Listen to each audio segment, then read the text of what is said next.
people don't have to say nice things about you. And so when they do, you want to take a moment to say thank you. And so I do want to say thank you to the people that you just heard from.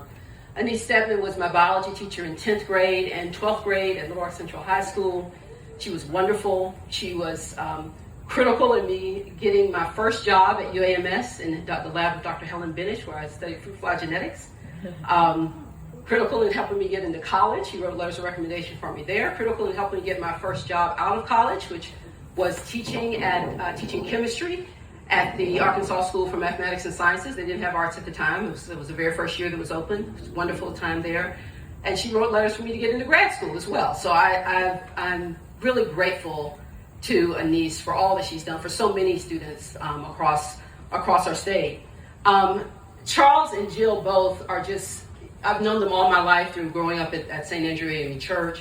And it's just so wonderful to see Charles Stewart. He was a role model for so many of us, I think, growing up in that church and in Little Rock and in Arkansas broadly, just seeing what is possible. And he really demonstrated that. So I'm grateful to have known him, like I said, all my life, known his family, he's known mine.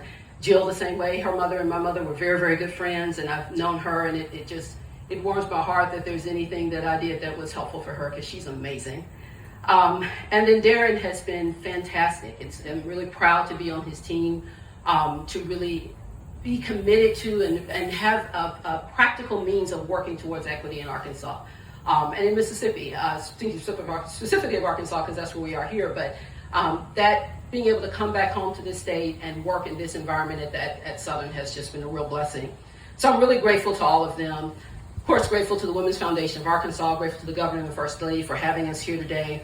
And, I'll just start, I want to say, when Annabeth called me, I remember she sent me an email and said, "Mama, can you have a few minutes for a phone call?" And I got the email and I was like, I just pick up the phone and call her. I know I've worked with stuff with her before. And she called and she said, she wanted to award me the Brownie Ledbetter Award. And I was silent because I wasn't quite sure what she had said and what she meant and if that was really meant for me.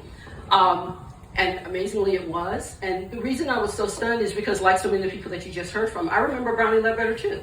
When I was a child, but I remember her involvement in education, in public education in Little Rock. And, I knew that she was something special, even then, and, when I heard her name there. And so to be given an award in her honor is not trivial. I don't take that lightly at all. And so I'm truly grateful to have that recognition.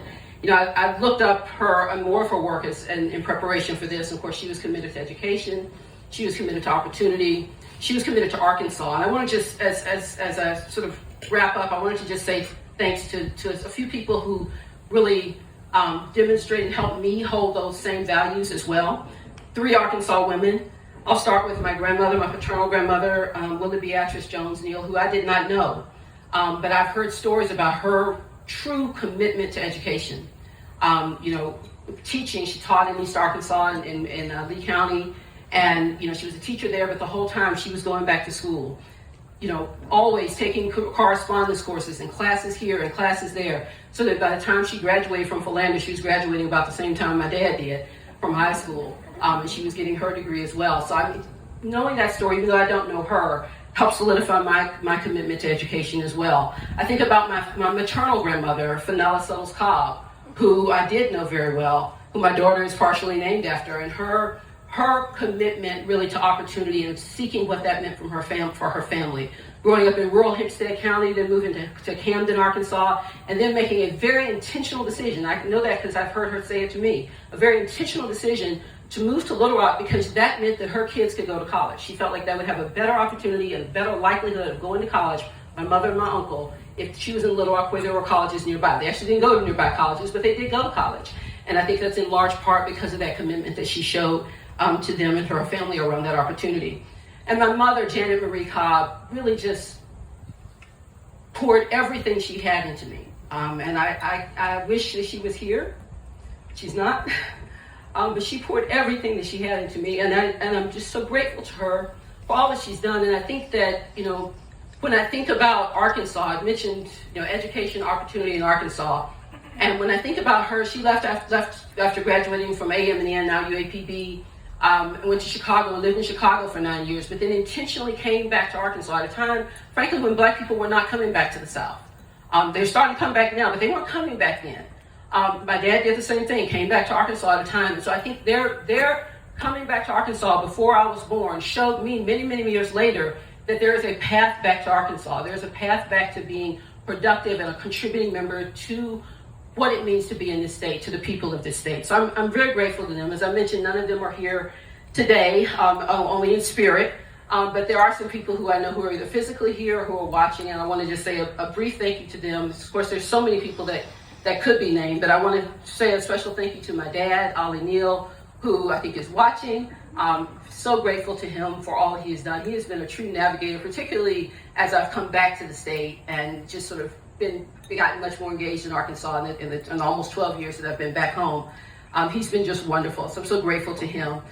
To my husband, Kwejo Boite, who is teaching right now. He's a teacher, and so he's not from Arkansas. He has come here and truly embraced this state. And I can remember the very first trip we took to Arkansas, and we actually came to the governor's mansion, and he was just stunned. It's just right here in the neighborhood. You just drive by, here it is. And the accessibility that you have to Arkansas, he's really embraced it, and I think because he has an external perspective, it's helped me see even more than I already saw the value in our state, because sometimes it takes an external eye to see something that you don't see. And then finally, my daughter, who is here with me today, Ayoko Fenella Afua Boite, just so pleased to have her here and that she was able to come with me today. When we think about the role of the Women's Foundation, their commitment to Arkansas women and girls, you know, it's about now, but it's about the future. And I think when we think about children, we definitely see that future, and I definitely see that in her. So I'll end with a big thank you to the Women's Foundation, to the board for their selection, to all of you for being here virtually or in person, and just thank you all very much.